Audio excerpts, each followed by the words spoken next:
we are asked to simplify the following square roots. Notice how these square roots contain variables. We simplify square roots with variables just like we simplify other square roots, except when finding the square root of an expression that contains variables raised to a power, we need to consider that the square root of x squared equals the absolute value of x, not just x. This is because this is the principal square root and this result must be positive. For example, if we consider when x is equal to, let's say, -5, we would have the square root of the square of -5 equals the absolute value of -5. Simplifying, we get the square root of 25 equals 5, which is true because this is the principal square root. Notice how without the absolute value on the right side, we would have the square root of 25 equals -5, which is not true because this is the principal square root. So in general, when simplifying a square root, if a variable outside the square root has an odd exponent, an absolute value is needed. Let's look at one more example. Here we have the square root of 16x to the fourth y to the sixth, which simplifies to 4x squared y to the third, and because the exponent on y is odd, we need an absolute value. The exponent on x is even, and therefore it does not require an absolute value. However, some sources do include both variables in the absolute value, which does not affect the simplified result. And again, the reason we need an absolute value around y to the third is because if y is negative, y to the sixth would be positive, but y to the third would be negative, and it has to be positive. Let's look at our examples. Here we have the square root of 36x to the sixth. 36 is a perfect square because it's equal to 6 times 6. So let's write this as the square root of 6 times 6. X to the sixth is also a perfect square because it's equal to x to the third times x to the third. So here's a perfect square factor, and here's a perfect square factor.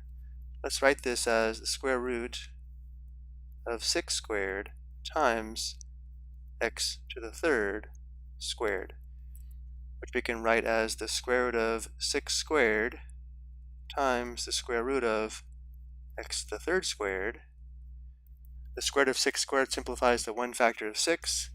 The square root of x to the third squared simplifies to 1 factor of x to the third. But because we have an odd exponent on the variable x, this requires an absolute value. This will assure the result is always positive. Number 2, 54 is not a perfect square. Let's determine the prime factorization of 54. 54 is equal to 6 times 9. 6 equals 2 times 3. 9 equals 3 times 3. So we have the square root of 2 times 3 times 3 times 3. X to the fourth is a perfect square because it's equal to x squared times x squared. Y to the seventh is not a perfect square, but it does contain a perfect square factor because y to the seventh can be written as y to the third times y to the third. So this product gives us the perfect square factor of y to the sixth, and we still have 1 factor of y. Now let's circle the perfect square factors, which would be 3 times 3, x to the second times x to the second, as well as y to the third times y to the third.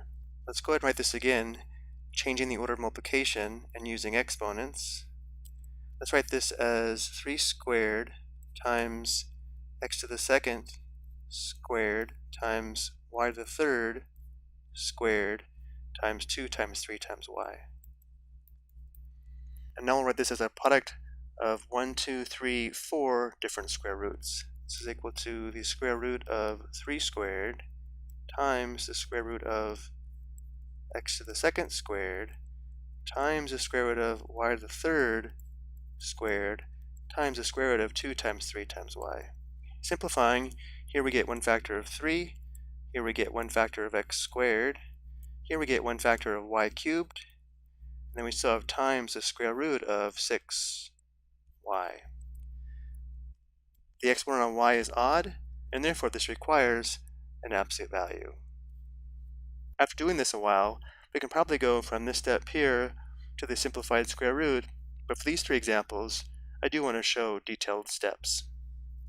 For the last example, we'll begin by determining the prime factorization of 192. 192 is equal to 2 times 96. 96 is equal to 2 times 48. 48 is equal to 6 times 8. 6 equals 2 times 3. 8 equals 2 times 4. 4 equals 2 times 2. So we have 1, 2, 3, 4, 5, 6 factors of 2 and a factor of 3. X squared is a perfect square because it's equal to x times x. Y the third does contain a perfect square factor. Y cubed does contain a perfect square factor. It's equal to y times y times y. And z the 12th is a perfect square factor because it's equal to z to the 6th times z to the 6th. Now we'll circle the perfect square factors.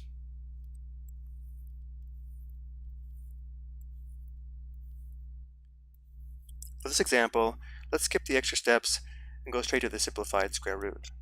Everything we have circled represents a perfect square factor and will simplify to one of the two equal factors. So the square root of 2 times 2 simplifies to one factor of 2 here, here, and here.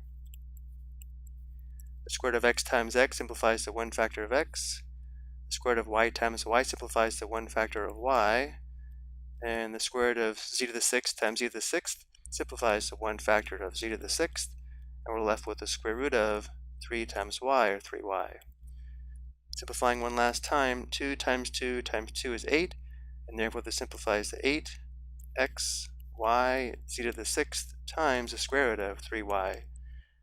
But notice how the exponent on x and y are both 1, which is odd, and therefore x and y require an absolute value. So we have 8 times the absolute value of xy times z to the 6th times the square root of 3y.